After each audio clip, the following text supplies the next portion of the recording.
A chegar a casa, muito bem. Ok, então vamos iniciar esta aula. Esta aula dedicada a esta próxima turma de psicoterapia somática para formar psicoterapeutas e que finalmente também podemos oferecê-la de novo após 3 anos ter interrompido a parte presencial e que vai iniciar no mês de maio. Eu vou dar de alguma forma, umas dicas ou luzes ou pontes ou ideias sobre o que é que nós trabalhamos nesta formação. E por que é tão importante a formação de um psicoterapeuta, tanto pessoal como profissional, e por que é tão importante que tenha pontes com a clínica, com a filosofia, com o corpo, com a neurociência, até mesmo o conhecimento do que há historicamente ou politicamente com aquilo que nos rodeia. E obrigada por aqueles que estão deixando mensagem de porque é que tem a câmara desligada, não é porque estão despenteados, é porque estão cuidando de alguma criança ou estão dando de comer a alguém, tudo bem. É o que tem a gente também estar online, esses recursos que nós podemos utilizar e por isso também, tal e qual na clínica, transformar problemas em soluções, problemas em possibilidades, interferências em desafios, é, por exemplo, uma das bases para nós podermos sabermos trabalhar com estresse, que é diferente o estresse patológico, aquele que eu me sinto totalmente arrastrado a fazer algo que não quero e que tenho que fazer por ter uma consequência pior caso não faça e o corpo sofre, como estar num trabalho que detesto, numa relação que detesto, correr e não poder parar ou achar que não posso parar de estar e não sentir que sou eu que escolho ficar aí ou estar aí, seja o tempo que for. O estresse, digamos, desafiador, quando eu entendo como tal, até me pode exigir muito. Pode-me exigir muito como dedicar mais horas, dedicar mais tempo, mas o meu organismo, de alguma forma, se faz uma boa gestão entre o descanso, a alimentação, a nutrição, ao prazer, à celebração e o tempo que se tem que dedicar, mesmo que tenha um período que não deverá ser muito tempo de estresse, é considerado um estresse desafiador. Desafiador é uma característica totalmente diferente da patológica. Mas pronto, para nós aprendermos a distinguir ansiedade, de estresse, o que é a depressão, o que é ter recursos, o que é utilizar mais a parte mental, ectodérmica ou a endodérmica, relacionada mais com as emoções, ou a mesodérmica, relacionada mais com o movimento, para nós podermos distinguir entre neuroses, psicoses, distinguir, por exemplo, também como é que se distingue uma crise emergente espiritual, na qual a pessoa está dando um grande salto a lugares até mesmo da sua alma, do seu cérebro, especiais e boas, ou estamos perante uma crise psicótica, que tem uma parte comum, de alguma forma, e depois se termina transformando em uma doença, numa perturbação, em que a pessoa não evolui, ao contrário, adoece, não é? Portanto, é muito importante a nível de psicoterapia nós percebemos como é que o corpo, como é que a mente, como é que a pessoa que temos à frente que pede ajuda está em relação com essas diferentes dimensões. Porque a escola tem uma grande influência da psicoterapia corporal, claro, e tem uma grande influência em que, no meu caso, sou fascinada, por exemplo, pela psicossomática humanista. Então, a ponte entre o corpo também orgânico, a ponte com a neurociência, a ponte também com a parte transpessoal, eu acho que é impossível desligar, porque se queremos aprender a trabalhar com o ser humano, nós temos que olhar, tocar, desenvolver todas as áreas que envolvem o ser humano. Se eu me dedico só a estudar uma, então só olharei para essa. Portanto, a ideia é que o aluno tenha uma visão muito mais verdadeiramente holística, integradora, e a integradora é diferente de misturar. Misturar é misturar coisas, conceitos, ferramentas, mas integrar é saber não só quando aplicá-la, senão nem sequer chega uma altura em que a gente diz vou aplicar esta técnica ou outra, vai fluindo na própria sessão, se vão chegando a portos, ou a contactos, ou a interpretações, ou a desenvolvimento diferentes, mas não há uma mistura de ferramentas, há uma visão em conjunto da pessoa e em como lhe ajudar cada vez mais a pulsar e a se conectar com a sua melhor versão. E por isso eu tenho aqui um PowerPoint de guia onde estão os diferentes temas e por que esses temas são tão importantes a nível de formação, porque é que é importante ter este tipo de formações, não só sérias, que englobam todas estas ferramentas, mas também uma formação que seja credenciada, tanto nacional como internacionalmente, para que o profissional se sinta amparado pelo exercício da psicoterapia, seja psicólogo, seja que tenha outra licenciatura. As candidaturas são olhadas todas uma por uma, dependendo do currículo de base científico, académico que a pessoa tem para poder frequentar ou não a formação. Mas, sem dúvida, o que mais importante eu gostaria de partilhar com vocês hoje é a importância de perceber que para formarmos como psicoterapeutas é um trabalho de muita responsabilidade, além da vocação. O trabalho de psicoterapeuta é um trabalho diferente da psicologia, eu própria sou psicóloga também, é um trabalho que vai para além do processo de identificação de algo que se está a passar, do diagnóstico ou de utilizar uma ferramenta concreta, que também é muito importante. O psicoterapeuta trabalha com processos, trabalha com a profundidade do inconsciente, trabalha com a ponte com o corpo, trabalha com a transferência e contra-transferência, trabalha com as interferências, trabalha incluindo o corpo do terapeuta como instrumento de trabalho e trabalha o vínculo que tem nos dois como a alma da própria sessão psicoterapêutica, do próprio processo em si.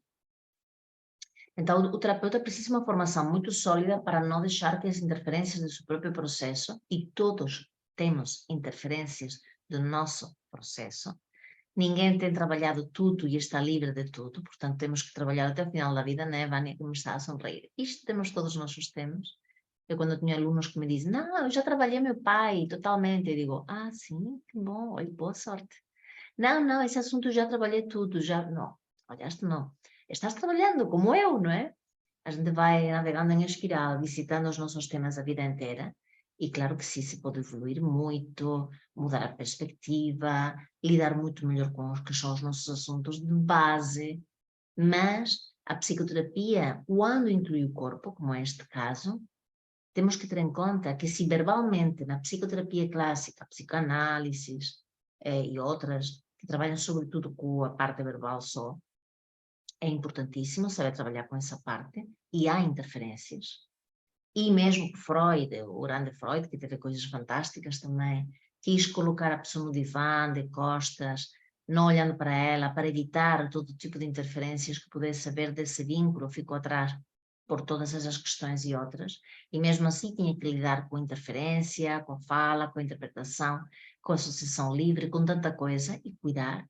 Imaginem quando nós aqui trabalhamos incluindo isso, mas também o corpo, e o olhar, e o movimento, a transferência, as interferências multiplicam. E isso a mim me parece um desafio e ao mesmo tempo é riquíssimo, porque tens a pessoa mais completa, mais inteira, as dimensões daquilo que eu vou trabalhar estão mais disponíveis. Então eu posso observar como a pessoa chega ao consultório, eu posso observar como olha, como que é o tom de voz que tem, como se veste, como se senta, como tira os sapatos caso seja o caso, como me conta a história, tudo. Como se relaciona com o tempo, como se relaciona com tudo. E o conhecimento dessas diferentes dimensões faz com que o terapeuta, ao olhar, não está só olhando para aquilo que o outro diz, está olhando também para como o que o outro diz lhe afeta ao próprio psicoterapeuta.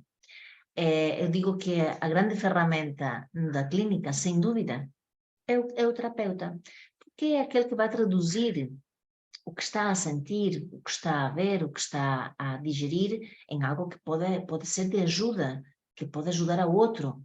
É curioso que muitos osteopatas, quiropráticos, médicos fisiatras, estes especialistas que trabalham principalmente com o corpo mecânico, com o corpo elétrico, muitas vezes são alunos nossos, aqui e em outros lugares do mundo, nós temos representação, e eles me dizem muitas vezes, isto é a entrevista típica, não é, de aluno novo. Eu adoro o que faço, sou, por exemplo, osteopata, que tem uma formação incrível, fantástica.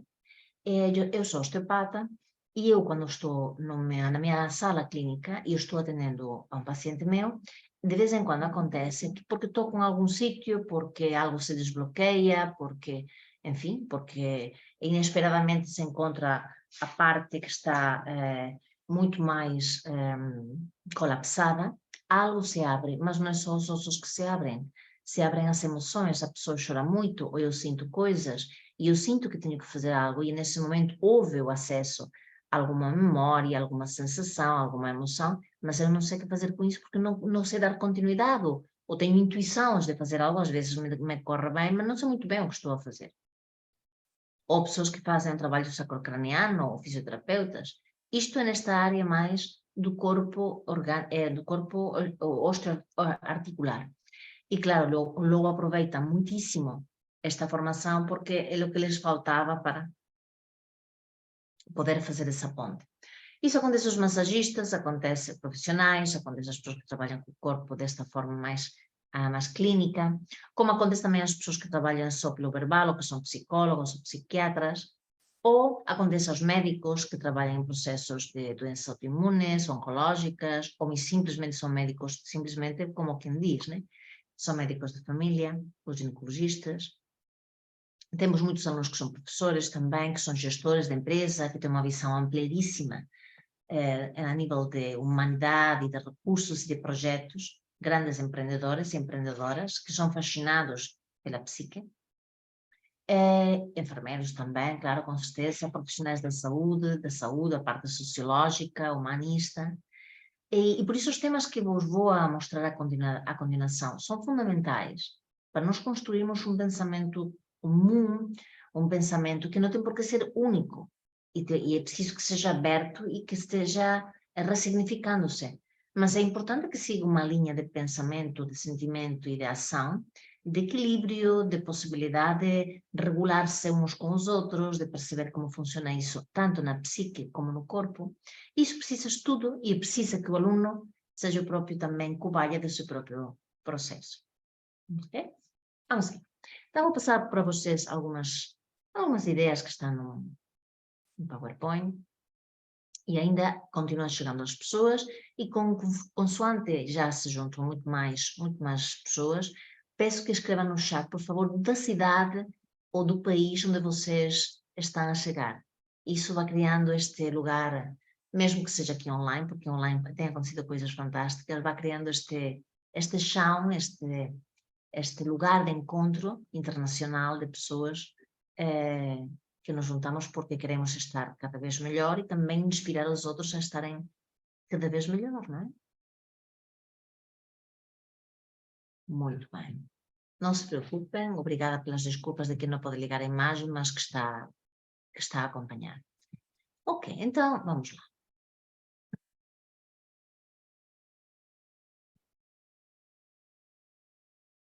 Todo mundo vê a tela? Sim? Ok.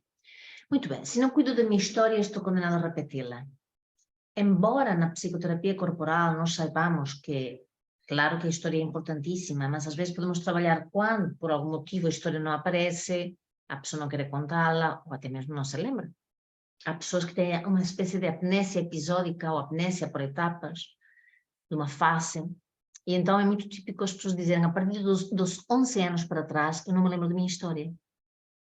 É uma idade muito particular, os 11 anos. Há uma grande poda neural. A mente, o corpo, está necessitado de respeitar hierarquicamente aquilo que tem acesso.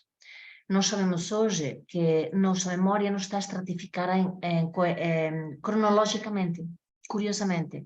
Não está adequada a recordar-se com mais facilidade o recente e com mais dificuldade o antigo, do passado. Não é bem assim.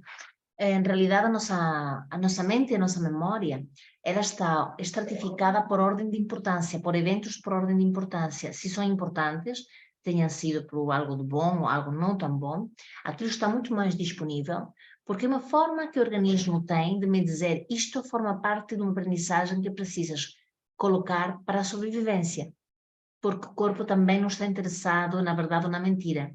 Isso é depois de eu estar mais tranquilo. O corpo está interessado em sobreviver a toda custa. Então, os mecanismos que nós temos defensivos do caráter, na realidade, eles quando saem, quando nós mentimos, escapamos, nos fechamos, ficamos com dificuldade de ir à vulnerabilidade, ou a colocamos exposta e pedimos aos gritos ajuda, seja qual for o estado neurótico da pessoa, aquilo não é uma tentativa maldosa, aquilo é uma tentativa de sobrevivência. E que, às vezes, porque se repete aquilo que temos à nossa volta, que nos faz sentir com dificuldades, aquela resposta que eu dou acalma um pouco o tal estresse e isso me ajuda a continuar. E por isso, quando eu falo aqui, se não cuido da minha história e estou condenado a repeti-la, não é que sabê-la, poderá vir, e será muito importante que venha, mas, sobretudo, cuidar da minha história. E minha história também está no meu corpo, na forma como faço escolhas, na forma como conto o que sei e o que não sei. Porque às vezes a pessoa não sabe o que lhe aconteceu, não tem acesso fácil, não se lembra de tudo. E o bom que tem o psicoterapeuta corporal é que, como não depende da palavra, como não depende só daquilo que o outro diga, senão pode incluir o corpo, pode fazer montes de exercícios criativos para conectar a pessoa a algo talvez mais significante, mais potente. Nós não ficamos sem poder fazer o nosso trabalho, porque a outra pessoa não conta da sua história o que quer que seja, que está com dificuldade de acesso, ou com muito medo, com vergonha, ou não tem acesso mesmo. E pronto, esta é uma das frases interessantíssimas, e vamos a falar agora de alguns dos temas básicos que nós trabalhamos, os 12 primeiros temas, e depois o aprofundamento da maior parte deles, aqui na formação. Não se preocupe que eu não vou falar extensissimamente no programa de cada um deles, mas sim para dar uma ideia de quanto é que é importante este processo.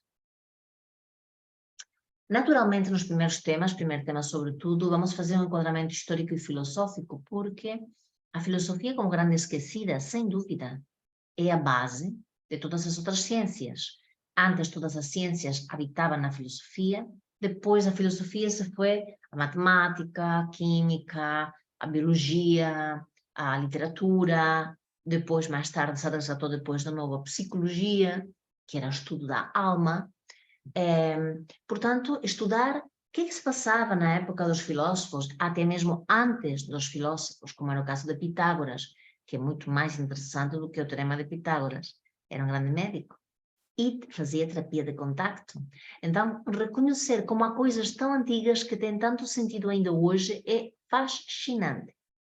Portanto, fazer ponto entre a filosofia e por que se olhava o ser humano daquela forma e como é que isso afetava, como fazer ponto com a filosofia também oriental e como é que a visão de Oriente, não em tudo, mas em algumas coisas, nos está a fazer falta para esta parte mais humanista, e a eles lhes está fazendo falta outra parte nossa mais prática, mais ordenada em algumas áreas, e nós podemos complementar muito bem. Mas estudar a filosofia e a base é super divertido, porque a gente até fica chocado de como é que havia coisas que já estavam sem testes e sem provas, mas já estavam ali porque utilizava-se muito diálogo. O diálogo socrático, a devolução, a contemplação em voz alta, a caminhada e o tempo. Havia tempo que, segundo os estudos, e também o antigo presidente, por exemplo, do Uruguai, que ele é muito engraçado, o Mújica, dizia que o bem maior, para além da saúde, claro, que o ser humano tem no nosso tempo, é o tempo. E pensamos que queremos que o dia tenha 24 horas, mas não tem. Tem 24. E é com elas que a gente consegue fazer, na realidade, tudo. Mas a relação com a filosofia, com a ciência, com o tempo, com a saúde é muito importante. E honrar esses autores, sem dúvida.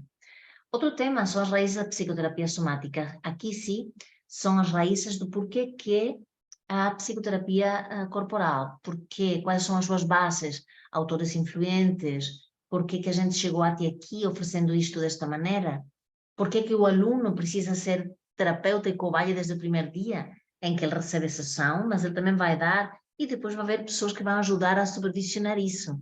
É um curso muito teórico-prático, porque é preciso também ter muita prática, muitos anos de visão, de toque, de lidar com essas interferências e de se transformar também, não é? Portanto, aqui vamos fazer a ponte com o corpo, explicar porque que os chakras se chamam chakras, não é nada, é estranhíssimo, é uma coisa bem hoje conhecida até mesmo da medicina, e quanto a que isso me pode ajudar a regular a minha vida e até mesmo começar a perceber que com certas substâncias, movimentos, conversas, pessoas, eu ativo em mim certos sítios, certos lugares diferentes de outros. E perceber como é que o meu corpo reage quando eu estou a bombar cortisol, que é muito diferente quando eu estou a fazer com serotonina. E encontrar como o meu corpo segrega, se expressa e ocupa o seu espaço é fascinante. Mesmo muito bonito. Outro tema será o enraizamento e transgeneracionalidade. E este tema é dedicado ao grounding e à sua relação com o corpo, está enraizado, há muitos tipos de grounding. Mas aqui é muito importante, além desse conhecimento de grounding, quais são as minhas raízes, honrá-las, as pessoas que passaram pela minha vida, as pessoas que me marcaram, mesmo que esteja zangado com metade delas agora, ou acha que estou zangado, deveria de estar zangado, são pessoas que construíram e são situações e culturas que constituíram e o ajudaram, ou até ajudaram a fazer diferente a pessoa que hoje sou. Portanto, raízes, como evoluímos, como é que o corpo tem evoluído a nível de forma, de doenças, porque a gente anda tão colado ao chão, porque há pessoas que andam com a cabeça altiva, que linguagem corporal é o abraço de uma pessoa que nunca abraçou, que linguagem é essa de resistência física, é tudo genético, congénito? Não, claro que não, mas é uma parte muito importante. Então, tudo isso, a família, fazer a árvore genealógica é muito, muito interessante. Outro tema é o centramento e regulação emocional. Aqui vamos entrar mais na neurociência, em processo de rebirthing, fazemos um processo de rebirthing muito interessante, como era estar dentro do útero materno, como é que estar fora, e como nos regulamos e nos corregulamos. Regularmos nós mesmos, e mais interessante, quando eu me corregulo com o outro, por muito que veja que me está a provocar, consciente ou inconscientemente, é o não personalizar. Não personalizar, não gritar e perder a cabeça e dizer demasiadas coisas, porque isso depois nos traz arrependimento. E importante poder soster, não é conter, soster de ampliar a folga de pessoas, de situações que me são dolorosas ou complicadas. Portanto, aqui vamos falar um pouco do sistema nervoso, já vamos falar um pouco da teoria polivagal, que se fala muito e que fica fácil explicar porque está muito divulgado e há muitos textos sobre isso. Agora, longe está de qualquer técnica que possam vocês ver aqui, de algum professor, que até possa vir a ser convidado ao professor, nem de nenhum professor perto, nenhum deles vai poder fugir ao que significa entrar em contato com o sistema nervoso, perceber que precisamos amadurecer o parasimpático, saber travar, e que a teoria polivagal é uma das teorias, não é de tudo a única, é uma das teorias ou formas de investigação que nos ajuda a perceber como é que o sistema nervoso passa do estado de alerta, do medo, do pânico, de sentir-se desadequado, sentir-se com estresse, por sentir fisiologicamente não só uma situação extremamente desagradável, para o parasimpático, que é o regenerador, que é o travão, que é a calma, que é o sono, que é a reparação, é onde se sente o prazer também. E como é que nós podemos, sem cair nos extremos, ir navegando quando seja adequado para dar uma melhor resposta, né? A regulação emocional é fundamental. Em outros temas vamos trabalhar com a linguagem, com a maternagem primeiro, como fomos cuidados, como temos desenvolvido a diferença que há entre ter prazer e ter felicidade, né? Que se diz rápido, mas é curioso. prazer e felicidade são coisas diferentes. O prazer é algo mais fisiológico, potente, intenso, pode ser, espero que sim, que tenha muito prazer. A felicidade é um estado de preenchimento, de calma, em que se precisa muito pouco, em que há uma satisfação também muito grande, há claro que muitos graus, não é? Mas é algo mais sereno, é profundo. Nem sempre o que é intenso é profundo. E aqui, logicamente, fazemos uma visita, quem quiser, aos primeiros anos de vida, à importância dos vínculos que eram sólidos, aos cuidados que fazíamos, ao contato com os 5 sentidos, a forma como nos relacionamos com a comida, que é muito importante. Muitas pessoas que têm distúrbios alimentares estão com questões de base com a própria família, não com o alimento, sino com a segurança ou insegurança criada dentro, a dificuldade de haver conflito, mesmo que não fosse muito grave, mas tudo isso nos primeiros anos de vida, que somos uma esponja, vão introjetando-se, vão fazendo uma amálgama com o que já trago. No tema 6 vamos trabalhar território, limites, vamos trabalhar conflitos. Quando a gente se sente humilhado, quando a gente humilha, quando a gente não dorme constantemente há muito tempo, como é que nós nos colocamos dentro do famoso triângulo de Karpman, de vítima, agressor e salvador? Porque é que eu acho que me coloco sempre num deles? Todos nós somos capazes do melhor e do pior. Portanto, neste tema vamos trabalhar muito o dizer que sim, o dizer que não, medição do que é territorialmente meu, que não também, não inundar a outro, mas não deixar que me inundem a mim. Como é que a gente percebe isso? Então é um tema muito bonito também. Todos eles vão ser repetidos em segundas partes, ou vão ser vistos estes temas na parte, nos últimos meses, ano e pouco da formação também. Portanto, o tema, por exemplo, do módulo 7º é sexualidade. E a sexualidade não só vivida como coito, sino como o contato com a celebração da vida, com a alegria de funcionar-se, a alegria de ter prazer, a alegria de celebrar o que se quer partilhar, um cansaço diferente. Então, é um tema delicado, por isso vamos dedicar vários módulos a ele. Mas como é que se distingue entre o ser sexual e ser erótico, não é? E quando é que isso pode ajudar a que as pessoas tenham uma vida muito mais plena. E sempre fazendo pontes, que tenha, se precise, fazendo pontes com a neurociência. O tema 8 é o tema de amor e vínculos, que eu adoro, e que nós temos a nosso histórico por causa da família que nós tivemos, o laboratório foi aquele, outras pessoas que se calhar estão escutando foram criadas numa instituição, mas seja como for, os primeiros anos de vida são fundamentais. E então é aí que está a transferência contra a transferência, as possíveis interferências, e por isso nós precisamos criar vínculos sólidos, regras sólidas, não é para sermos rígidos, nem uma coisa austera, não, mas sim é preciso colocar fronteiras, é preciso ter um equilíbrio entre o dar e o receber, é preciso olharmos para a parte de vinculação como algo que está sempre em desenvolvimento e em um bom desenvolvimento.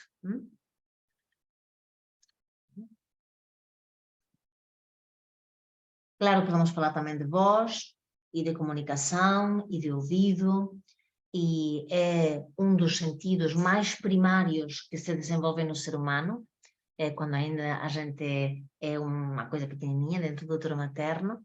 Daí a importância da audição, como se pode agradar, estar, ou até mesmo pedir que a pessoa faça algo por nós, mas é nesse lugar de falar baixinho, de falar de coração, tem um impacto enorme, seja o que for. O tema 10 é dedicado à cognição e à comunicação. Aqui, sobretudo, vamos trabalhar esta zona e vamos a trabalhar também na perspectiva de que conheçam como é que se podem ser inspirados por escolher estas áreas, mas, sobretudo, a gente se perceber como somos de alguma forma viciados em imagens e viajamos muito enquanto estamos esperando, viajamos muito na imaginação. E neste tema é muito importante tocar o trauma, a parte onírica, isto é, quando sonho. E como é que tanta coisa fica resolvida, tanto a nível físico, como a nível não físico no nosso corpo e mais mental. Ele pode estar, o corpo, a receber informações visuais de algo que acredita que vai ser de uma determinada forma, e depois de passado um tempo, a negociação interna, o estresse de um sítio e de outro começa a operar, e o resultado, a transformação, a interpretação é totalmente diferente. Portanto, a cognição e a comunicação e a visão e contacto é muito importante para aumentar a ressonância, que é algo para além da empatia. A empatia é colocar-me no lugar do outro. É, de alguma forma, sentir o que ele sente. E tem muito mais, claro, e é importantíssima. E depois tem o seu tempo. E a ressonância é algo que, além de ser mais duradouro e mais profundo, ela envolve o ser humano somático também, em que há coisas que se percebe que não são dele quando está na clínica, e que é importante saber ler o que é nosso do que não é nosso, e como se podem aprofundar nos espelhos oculares, como se trabalha com sonho corporalmente, aprofundamos na neurociência também, trabalhamos que tipo de imagens cada um tem, então, como por exemplo trabalhar com símbolos, ou trabalhar com os contos de fadas e perceber quanta de mensagem para adultos há ali, né? Não só para crianças, até porque não foram inventados em um momento para crianças, eram para adultos e depois a coisa se desorganizou deles. Naturalmente, vamos trabalhar também a espiritualidade e em todos os temas, todos os módulos, há uma parte de meditação da parte da manhã, e que cada um poderá usufruir como achar melhor, mas nós guiamos, todos os professores trazem meditações específicas para, ou que dão orientações para estes temas. E aqui de alguma forma é o contato que cada um tem com a sua própria finitude, com a finitude dos outros, com as transições e coisas que morrem, coisas que nascem, uma relação, uma casa, uma empresa. E então, na espiritualidade, o contato com a ética e com a possibilidade de impermanência ou de não sobreviver até lá, e o que é que vai ser, e como é que eu lido com essa finitude dos outros também. E é muito bom porque, curiosamente, quando recebemos na clínica pessoas suicidas, claro que é uma preocupação, porque nós queremos que encontrem o melhor caminho.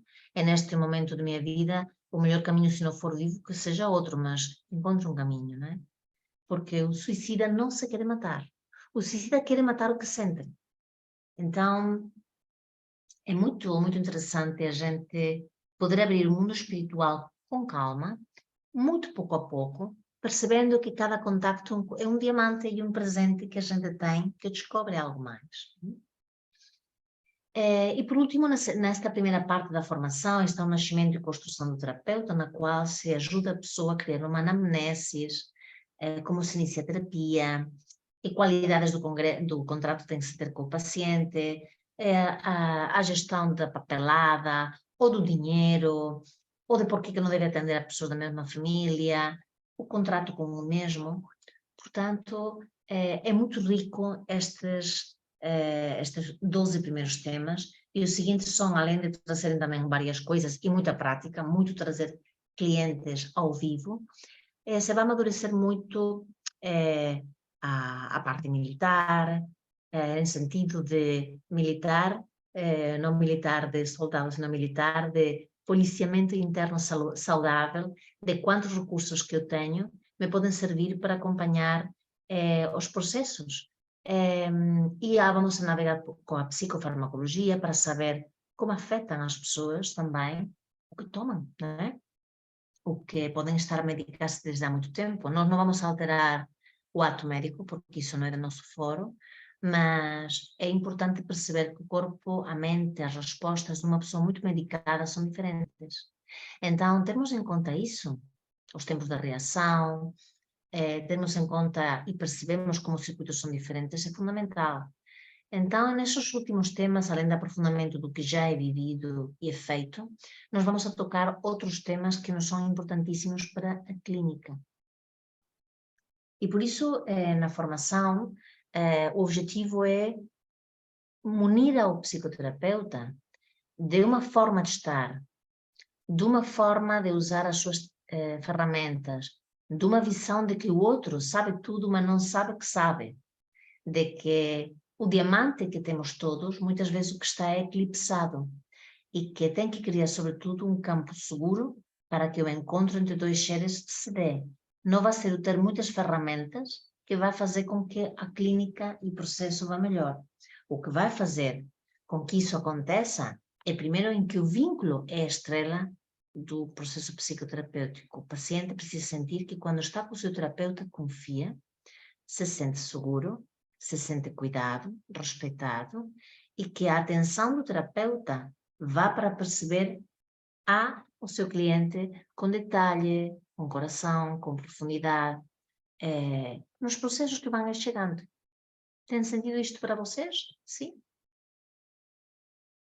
Sim. Portanto, há bases que nós precisamos assentar para nós podermos caminhar nesse sentido. As formações têm habitualmente a frequência de uma vez por mês em intensivo, em que, desde o primeiro momento, há uma parte teórica, que se dá com antecedência, em que temos agora materiais e vendas novos, atualizados.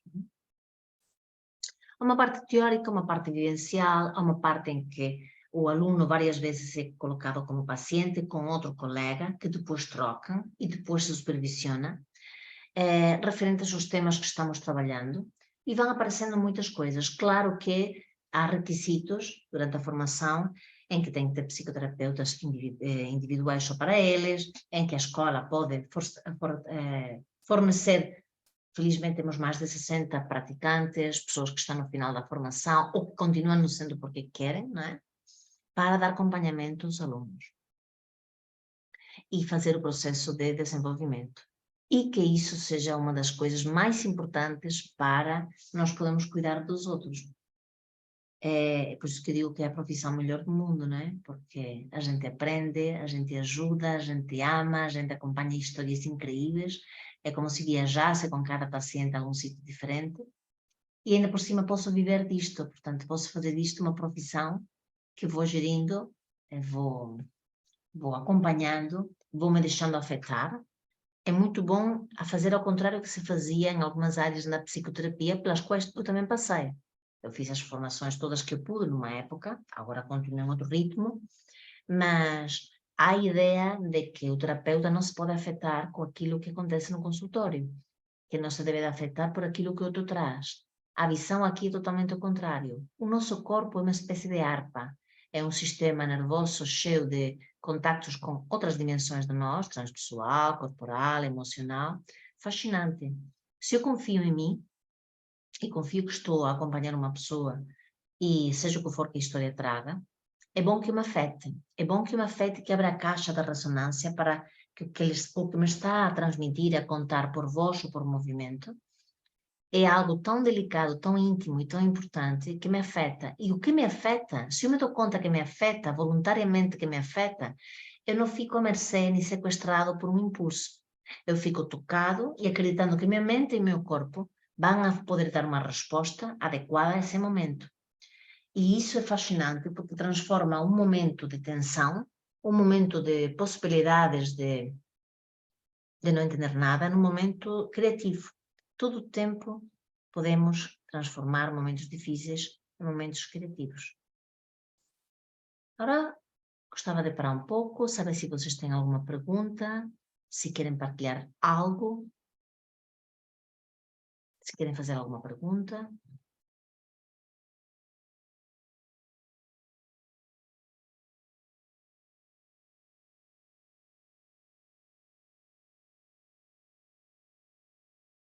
Não? Isso é porque falo tão claro que ninguém tem perguntas e então é maravilhoso.